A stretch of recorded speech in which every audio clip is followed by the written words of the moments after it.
Hi, I'm Wade Hansen. I've been selling luxury real estate in Minnesota and Wisconsin for over 23 years. My entire career has been spent protecting my clients from misinformation and unethical practices by those not looking out for their best interests.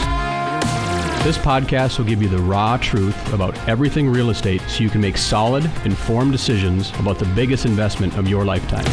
This is the Raw Real Estate Podcast. Todd, thanks for being here. I appreciate your time, and I appreciate your insight on what's happening in the housing industry right now. As we talked when you walked in the door, new construction market is booming. I think it's the consumer's having a hard time keeping up with what's happening and the changes, and it's been kind of fun to watch the last 2 years. I know you've been busy, so thanks for taking the hour out of your day to do it. Just give me a little background on you, Custom One, where you guys build, what you're about, and where you're going. Yeah, Custom One Homes been around since 1983, so we got a fun anniversary coming up next year, 40 years in business. Nice. We've also created a renovation company, a landscaping company. We have a property management company, and we also have a charity, Custom One Charities. So got a nice little award that we're picking up tonight from the Woodbury Chamber of Commerce. Oh, nice. So as the charity of the year, so that's great. That's fun. Nice. To be recognized for helping the community out a little bit. Yeah. Overall, we're in multiple developments throughout the Twin Cities. Typically, we've been more predominant in the east side of the metro area, but now we're reaching out to developments in Inver Grove, Eagan, Credit River, Orono, Minnetonka, Long Lake, Eden Prairie. So we're really branching out, and that's by design, just to try to get more coverage in the Twin Cities. And sure, as inventory levels are as low as they are, we can't build houses fast enough. Yeah. We've got a great reputation in the East Metro. Obviously, whenever I sell, I don't do a lot of new construction, but when I sell resale homes, to say it's a Custom One product, it's always something that we're, I guess, proud to advertise as agents. So I know you build a great home. What are you seeing right now, just in the way of trends in the housing industry? Is there a certain floor plan that's being built? What's kind of your most popular? Where's the sweet spot in the housing industry right now? I think there's an array of things that are going on. One is footprints are getting smaller as prices are increasing. Material costs, cost of goods are increasing, so that's driving some footprints down in size. Main floors are going from, maybe they were into that 1,700 square foot size, and now you start seeing them 1,300, 1,400, 1,200, and even down to 1,000. So, and you're definitely seeing more condensed developing. We're not seeing the 100-foot lots anymore and the 85-foot lots. Those don't exist, especially in a city like Woodbury right now, where everything's going to a 60 and 70-foot wide lot. So neighbors are getting a little closer. Another design that we're seeing is more masters on the main level. People that are looking for less stairs as that baby boomer generation is transitioning into whether it be a villa product or, hey, they still want to stay in a single family detached product that's maybe not a 2-story, it's a 1.5, so they can put kids, guests, older children, coming back into the home. They still have space, but now their main floor living is more prevalent. Sure. Interesting. So you brought up an interesting point that it's kind of contradictory to where I think a lot of the consumers think the market is going. So with COVID, you're hearing a lot of people wanting more spaces, right? I mean, it's just kind of the gossip out there. And you've talked a little bit about maybe some of your homes are shrinking in size. Maybe elaborate on that a little bit. Is that just due to cost of materials and labor right now, or is it more the need and demand of the buyer? Yeah, no, that's a good question, and I should clarify that a little bit. So if it's in a certain price range, gotcha, we're definitely seeing square footage go down to try to offset that increase of cost. If you're in that higher side of price points, you're definitely seeing many more amenities or facilities coming back into the home. Sport courts are still prevalent. You're seeing more workspaces. A lot of times you're seeing dual workspaces, not together, separate, maybe even different levels. You're seeing more activity type centers of, whether it be craft rooms or anything else that you can think of, yoga studios, exercise rooms. Those are all coming back into the homes. And that's COVID driven, I would assume. Without a doubt. Okay. Without a doubt. Okay. So if somebody comes to you to build a home, is there one piece of advice you'll give them? I always say when somebody comes to me to sell a home, I don't sugarcoat things. I'm straight with them, and I just tell them this isn't a process that's fun. It's, selling a home is it's just not a fun process. Is there any just kind of one piece of advice that you wish more consumers knew about the home building process? Yeah, I think get rid of some of your fears. Okay. Right? People are kind of afraid of talking to builders at times, and builders can be pretty good advocates for you, especially when you're trying to design a house. We'll get the exercise where somebody might say, no, I don't want to meet with the builder or go through your design system. I'd rather do it on my own, and then I'll shop it, right? And I'll bid it out.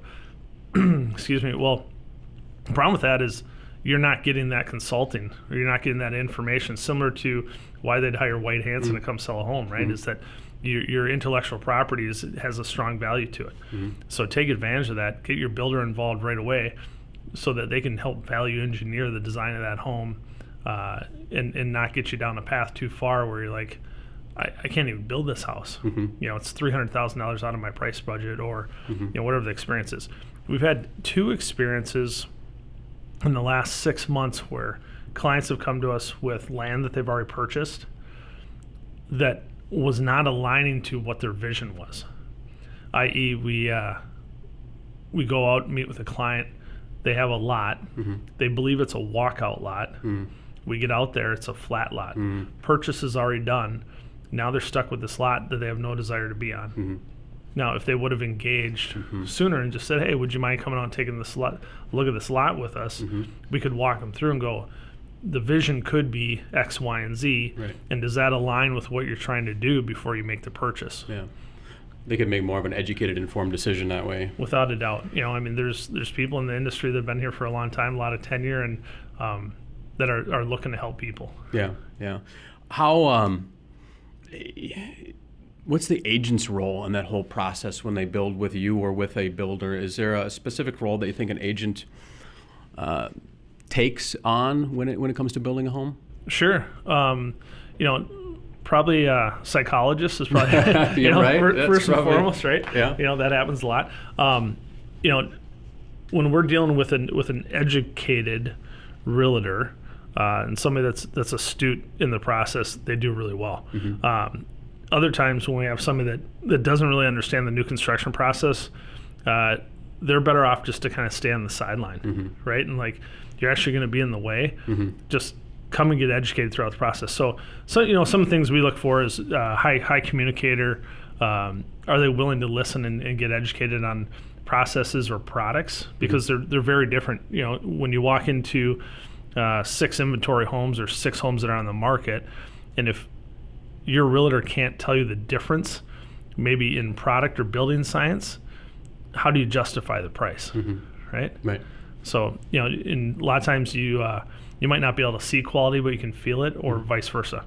So we look for people that one, are educated, one that knows the difference, and 2, that can consult with that buyer and help educate them and support them on making decisions, because you are in this exercise of compromise at some level throughout the process. So we want people that can help them navigate through that. Kind of having those needs, wants, and wishes, right? And having an agent by your side that can kind of guide you through what's most important on those lists when it comes to maybe resale, that type of thing, right? Yeah, you bet. I mean, a lot of times, we're talking to people about numbers of bedrooms or bathrooms, or, is it okay if I put 2 bedrooms upstairs, or 3 bedrooms, or 4 bedrooms? And, how does that look like on a resale, right? I don't think you're selling a whole lot of 2-bedroom upper level homes. Right. Yeah, no, that's a good point.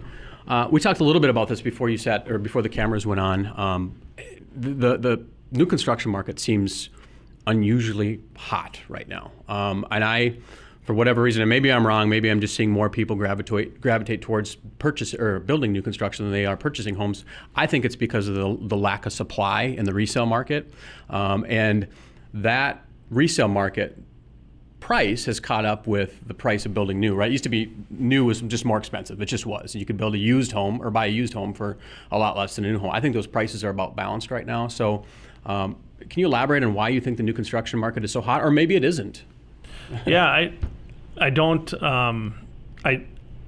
think the market is not hot, right? If that makes sense. Yeah. So the market's doing well, but it's also slower and process, right? It's somewhat of a logistical nightmare right now with product and supplies. Give you an example. I talked to a appliance provider yesterday, in fact, and a product line that we use quite a bit.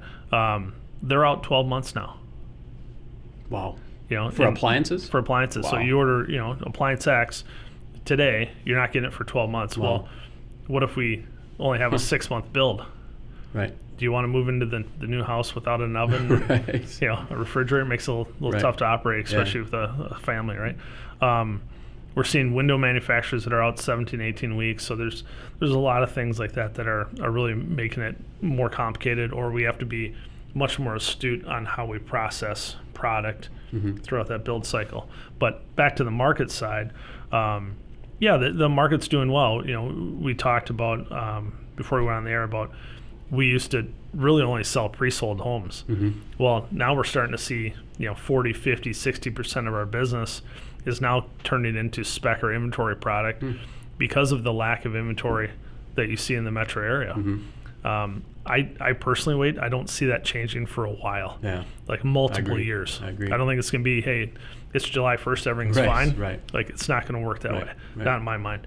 And I've got a lot of access to data from Housing First Minnesota with my involvement there. So, we're making some pretty informed decisions on how we're navigating our business, whether we're bullish or a little bearish on it. But I just don't see that changing.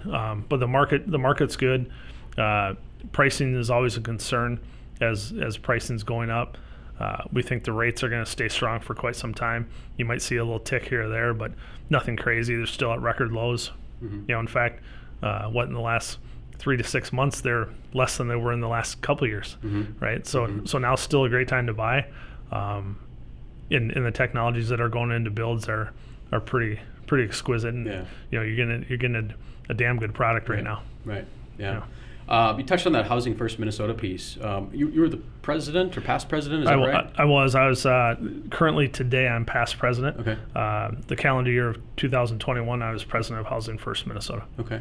Any other data or interesting facts that maybe the consumer should be aware of as far as what's happening out there? And I know you even you watch this on a national scale too. I know that you're really in tune into what's happening in building trends nationally as well as locally. Is there anything else out there that we should be aware of? Yeah, it'll be interesting to see if the tiny house product ever reaches the market like it is in some other areas. Maybe the Southern Bell states and Sun Belt states down there.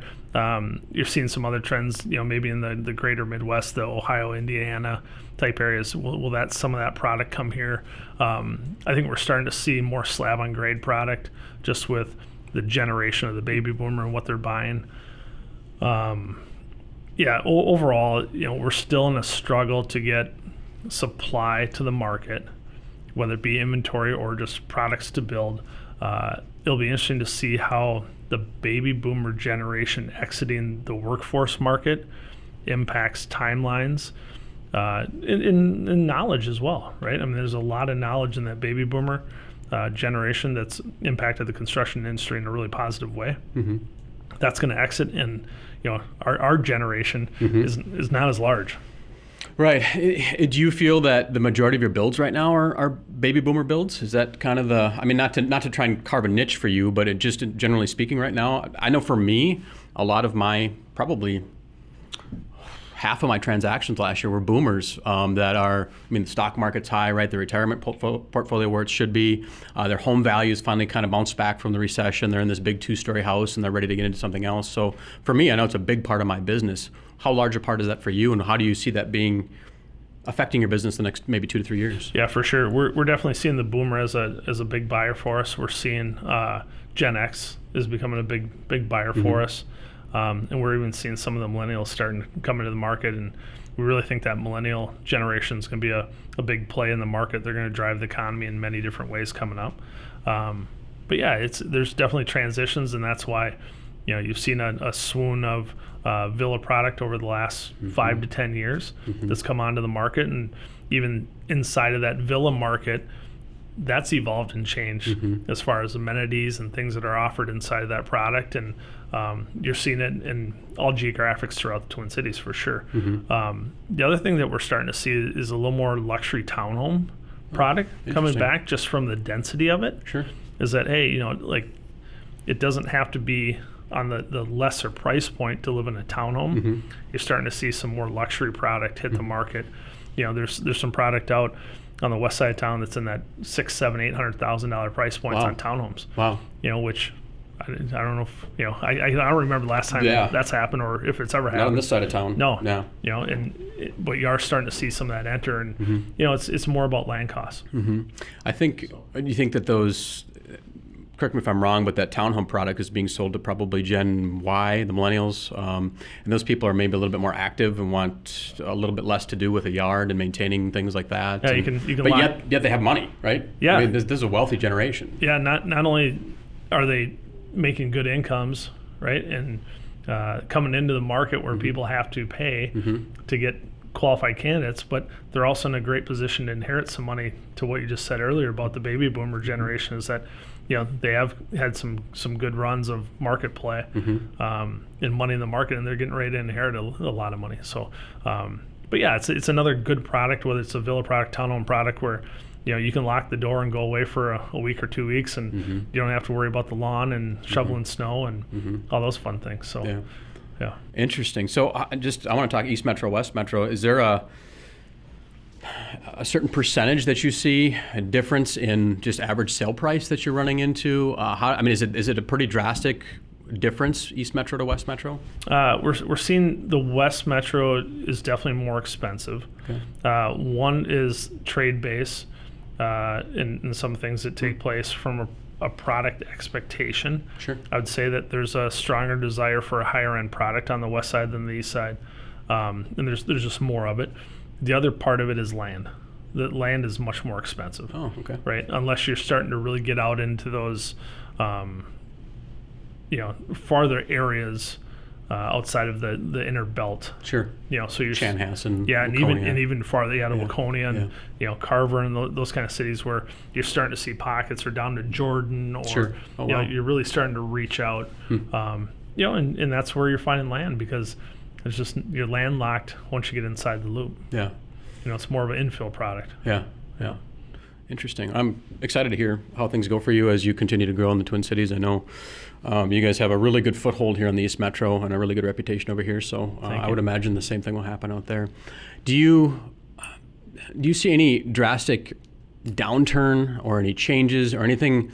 So if I'm going to build a house with you, right, one of the things I'm always going to be concerned about, and I think you should be cognizant of, and I touched on this a little bit earlier, is resale, right? So I want to know, if I build a house for $1 million with you, I want to know that I'm not necessarily going to get $1 million back out of it, right? But I want to know I'm putting the features, amenities, and things into a home to protect myself on the resale end. So is there anything that you'd give advice to a buyer that says, make sure you do this, because when you, or somebody's building a home, make sure you do this, because when you sell, if you don't do this, I think it's going to really negatively affect the value of your home. Yeah, I think probably just form and function, okay. Right? When you get outside of a desire of design, and you go far to one extreme or another, and all of a sudden you build a pink flamingo house, right? You're probably going to have a small percentage of people that want to buy the house again. Yeah.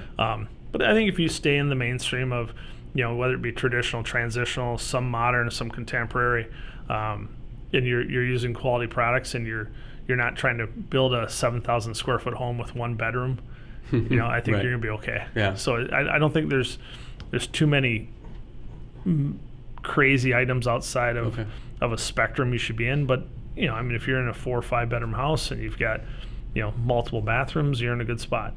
We're definitely seeing the open concept is still popular. People are still liking it. You're seeing, again, you're just seeing more facilities, and you're seeing defined spaces inside of that just being more desired. Slab on grade. A lot of people are, come to me, they're concerned about resale of a slab on grade. Slab on grade is, I would say, relatively new product. I don't say it's not been around. I mean, it's been around forever, but I'd say this geographic. yeah, it's more popular. Become more popular in our geographic area the last probably 2 to 3 years. So there's a little bit of fear when somebody comes to me or to buy or build one of those. Talk a little bit about slab on grade and any concerns that a buyer might have and how you can work through those. Yeah, you definitely see that product more in southern states and back to that greater Midwest. Indianapolis has had a ton of that product in its market. Florida for sure. Boy, it's hard to beat. Yeah. From a facility management standpoint, and no stairs, and you start getting into a 2,300 square foot or 2,700 square foot slab on grade product. You can get 2-3 bedrooms in it. You can definitely split bedrooms so that you have privacy. So I personally don't have a concern with it. I think it's actually a great product. It is a little more expensive per square foot, really, because you're just putting more foundation in place. Sure. And the most efficient way, obviously, is to go front to back and left to right and stack it, right? Similar to downtowns, right? That's why high rises exist, and that's how they build cost structures that way. But so it's a little more expensive, but what it does for you, I think is pretty special. Yeah. So I personally don't have any concerns, Wade, with the product. I think the product's going to become more prevalent as we go. But you're going to pay a little bit more per square foot for it. Yeah, interesting. I think some people think just the opposite, right? They think I'm not putting a basement in, so I'm going to it's going to cost me a lot less. Yeah. I'm going to save money. So so you're still digging a hole. You're still putting footings in place. You still have to protect that foundation. Really what you're losing is 4 feet of a foundation. Yeah. That's really your savings, and you're in the savings of not finishing that space. But instead of going from a 12 or 1,400 square foot main level, now you're going to this 2,023, 2,700 square foot foundation, which is a lot bigger. And you guys are at Custom One, you're soup to nuts, right? I mean, you have an in-house design team. You guys can do everything from start to finish, right? Yeah, we can go from start to finish. We do use dedicated trade partners for a lot of the things that we do, which is standard practices in the industry. There's times where we have interior design in staff. There's times where we don't. There's times where we have architecture on staff. There's times where we don't. But it ebbs and flows. But we definitely are covering the gamut from a service platform with our clients, whether they want to build new construction, they want to renovate, or do they want to dress up the outside of the home with a landscaping company. Are you seeing anything just wild and crazy right now or different with the way of trends, right? We've been in this kind of white phase as far as, I guess, design trends in this white phase for a long time. Do you see that going away? Just talk to me about the interior design portion of your business and what you're seeing happen there. Yeah, we're definitely seeing more color. Really? We're seeing more mix and matches. I think to your comment, if this was 5 years ago, 7 years ago, maybe even 10, white was everywhere, right? White cabinets, white millwork, white windows. You're definitely seeing many more colors of windows, bronzes and blacks. You're seeing exteriors going more dark and more pop to them. You're seeing many more combinations of metals and woods and color. So mixing and matching of cabinets in general, mixing and matching of wall color, mixing and matching of definitely wood to metal, and a lot of different things. Staircases have changed quite a bit. You're seeing many more floating staircases, many more metal staircases, many more suspended staircases. You're still seeing some areas in the home that are gathering spaces. And then, you might see a 4-season area or a hearth room off a portion of the house that's more dedicated for a smaller group, 4 people, 6 people, a little more intimate, because per COVID, as we talked about earlier, you're not seeing these large gatherings of 20 people, 30 people in homes anymore. Hopefully that'll change soon. Right. Oak and brass, are they coming back at all? Brass has been around for a little bit. Brass has been around. The 90s oak, everybody. Yeah, we're not seeing a whole lot of honey oak. No one's walking in and saying, I want clear maple and honey oak anymore. Those generations kind of passed. But we're definitely seeing quarter sawn oak, right? More of organic type plays. Maybe some of those beachfront type settings, or just something that's a little more softer and not as bright and stark. You don't see the dark cherries and some of the enamels, the white enamels with cherry. Yeah. But we're seeing every color paint you can imagine. The greens and blues are hot. The beiges and the grays and Interesting. all those are still there. We're still seeing some white on walls in millwork. Okay. That monochrome type feel. But other than that, we're seeing brass hardware in kitchens. We're seeing definitely brass in lighting. And you're still seeing a lot of black fixtures. Sure. Which I think if that was your mother's home, they'd be like, oh, we Right. can't believe we're doing black here. Right. Some of the other things, I think, appliances and appliance offerings from cooking technologies. Sure. And what's offered, because people are in the home a little bit more, Sure. right? So they're just not looking to heat up a plate and make a pizza. Yeah. They're spending a little more time in the kitchen and making more larger type meals or meals with more offerings. Sure. Which because they have more time. Yeah. Interesting. Yeah. Turning the page, kind of taking a different direction, your remodeling portion of what you do. I know you offer remodeling as well as new construction, start to finish. What's the most popular room in the house you're remodeling right now? Is it kitchens? Definitely kitchens, yeah. Kitchens, master baths. We're seeing some additions. Master baths too. Yep, Additions. master What type baths. of additions are you seeing? You're seeing additions, just expanding spaces Okay. or making kitchens larger.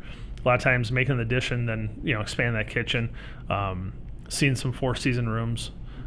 We're definitely finishing off lower level spaces because people are in the home now more often, or kids when they bought the house, the kids were not of age. It was a great spot to ride around on a bike downstairs, unfinished basement. Now kids are aged and they're like, hey, a little more team activities and sleepovers and social settings. So we're seeing lower levels. Outdoor finished. spaces? Are you getting involved in that?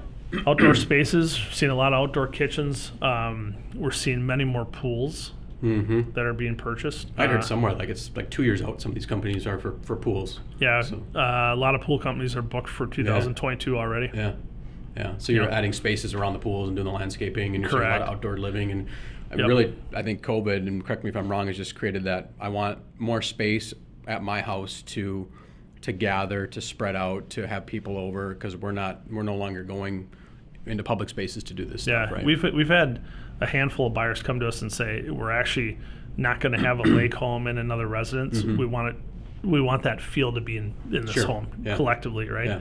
Yeah. And if I'm not on water, I want to bring water in. Yeah, i.e. the pool. yeah.